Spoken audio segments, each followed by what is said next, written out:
Football বিশ্বকাপের সেমিফাইনালে সেই টান টান উত্তেজনার কথাটা একবার ভাবুন। ইংল্যান্ডের মতো একটা শক্তিশালী দলকে হারিয়ে ফাইনালে উঠছে আর্জেন্টিনা। গোটা স্টেডিয়াম তখন আনন্দে ফেটে পড়ছে।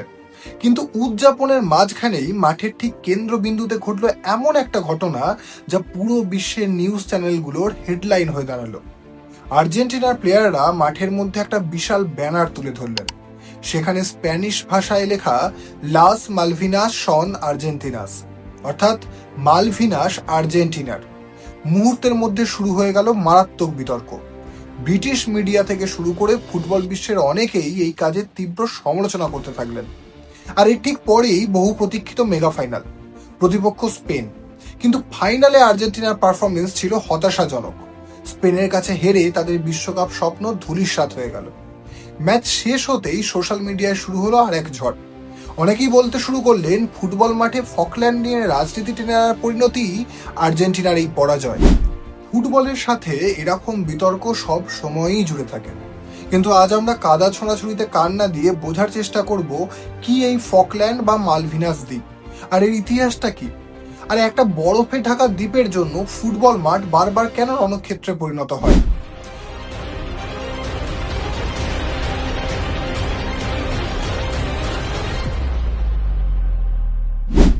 দক্ষিণ আটলান্টিক মহাসাগরের বুকে অবস্থিত এই দ্বীপপুঞ্জটি আর্জেন্টিনার মূল ভূখণ্ড থেকে মাত্র 480 কিলোমিটার দূরে অবস্থিত।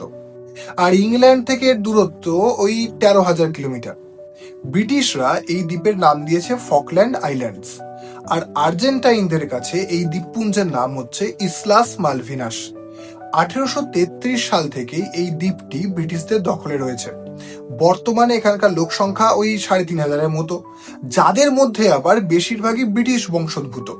কিন্তু আর্জেন্টিনার মানুষ এবং আর্জেন্টিনার সংবিধান এই দ্বীপপুঞ্জকে নিজেদের অবিচ্ছেদ্য অংশ বলেই দাবি করে। 1965 সালে রাষ্ট্রসংঘ আর্জেন্টিনা এবং ইংল্যান্ডকে আলোচনার মাধ্যমে এই বিবাদ মেটানোর কথা বলেছিল, কিন্তু বাস্তবে এ নিয়ে কোনো সমাধান হয়নি।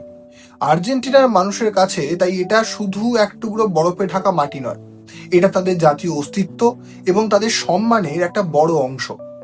এই বিতর্ক এক চরম এবং রক্তক্ষয়ী পরিণতি পায় 1982 সালে। 1982 সালের ইতিহাস না বুঝলে আমরা এই ফকল্যান্ড বা মালভিনাস নিয়ে বিতর্কটাও খুব একটা বুঝে উঠতে পারবো না। আর্জেন্টিনায় তখন চলছে চরম মিলিটারি শাসন। দেশের অর্থনীতি পুরোপুরি ভেঙে পড়েছে। মুদ্রাস্ফীতি 130% ছাড়িয়ে গেছে। সাধারণ মানুষ সরকারের বিরুদ্ধে রাস্তায় নেমে বিক্ষোভ করছে। সেনাশাসক জেনারেল লিওপোলদো গালতিয়েরি বুঝতে পারলেন তার গদি ঘোর সংকটে। মানুষের মন ঘোরাতে এবং দেশে জাতীয়তাবাদের হাওয়া তুলতে তিনি একটা মাস্টার স্ট্রোক খেলার সিদ্ধান্ত নিলেন। 1982 সালের 2রা এপ্রিল কোনো পূর্ব ঘোষণা ছাড়াই আর্জেন্টিনার সেনাবাহিনী মালভিনাস আক্রমণ করে দ্বীপটি দখল করে নেয়। গালতিয়েরি ভেবেছিলেন 13,000 কিলোমিটার দূরে থাকা একটা ছোট্ট দ্বীপের জন্য ব্রিটিশরা কোনো মাথা ব্যথা দেখাবে না। কিন্তু ব্রিটেনের প্রধানমন্ত্রী তখন মার্গারেট থ্যাচার।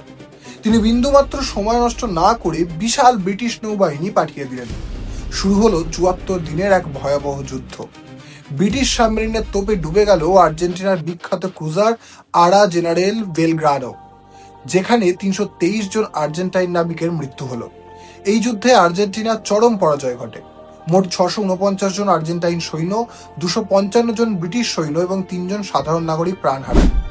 14 জুন আর্জেন্টিনা আত্মসমর্পণ করে। এই অপমান আর স্বজন হারানোর বেদনা পুরো আর্জেন্টিনার বুকে এক গভীর ক্ষতের সৃষ্টি করেছিল, যা আজও শুকায়নি। যুদ্ধের ঠিক 4 বছর পর মেক্সিকোতে অনুষ্ঠিত হলো 1986 সালের বিশ্বকাপ। কোয়ার্টার ফাইনালে মুখোমুখি হলো আর্জেন্টিনা এবং ইংল্যান্ড। গোটা বিশ্বের কাছে এটা একটা ফুটবল ম্যাচ হলেও আর্জেন্টিনার কাছে এটা ছিল ফকল্যান্ড যুদ্ধের জবাব দেওয়ার মঞ্চ। আর সেই ম্যাচেই জন্ম নিল ইতিহাসের অন্যতম সেরা দুটো মুহূর্ত। ডিয়েগো মারাদোনা তার বিখ্যাত হ্যান্ড অফ গড এবং গোল অব দ্য সেঞ্চুরির মাধ্যমে ইংল্যান্ডকে বিশ্বকাপ থেকে ছিটকে দিলেন।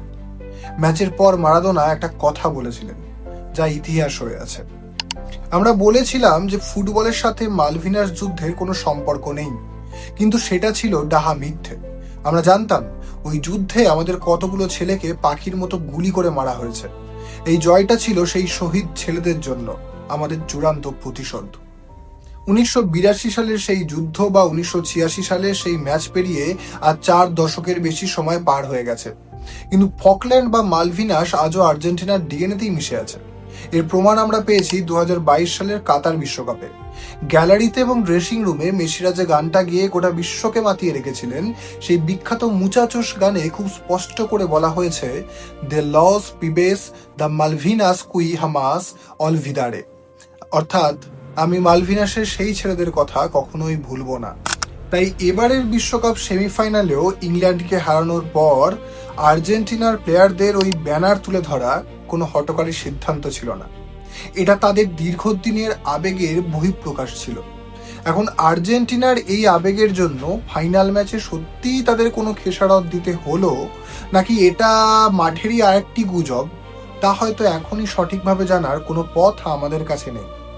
কিন্তু আমার প্রশ্নটা এখন আপনাদের কাছে, স্পোর্টস আর জিওপলিটিক্স এই দুটোকে কি আলাদা রাখা উচিত? ফুটবল মাঠে দেশের ইতিহাস আর আবেগকে টেনে আনা কি ঠিক, নাকি এটা শুধু খেলার স্পিরিটটাকেই নষ্ট করে? কমেন্টে আপনাদের গুরুত্বপূর্ণ মতামত অবশ্যই জানাবেন। আর ভিডিওটা যদি ইনফরমেটিভ মনে হয় তবে পরিচিত জনের সঙ্গে অবশ্যই শেয়ার করবেন। আর ভবিষ্যতে এই ধরনের ইনফরমেটিভ ভিডিও আরও দেখতে চ্যানেলটা সাবস্ক্রাইব করতে ভুলবেন না কিন্তু। দেখা হচ্ছে পরের ভিডিওতে। নমস্কার।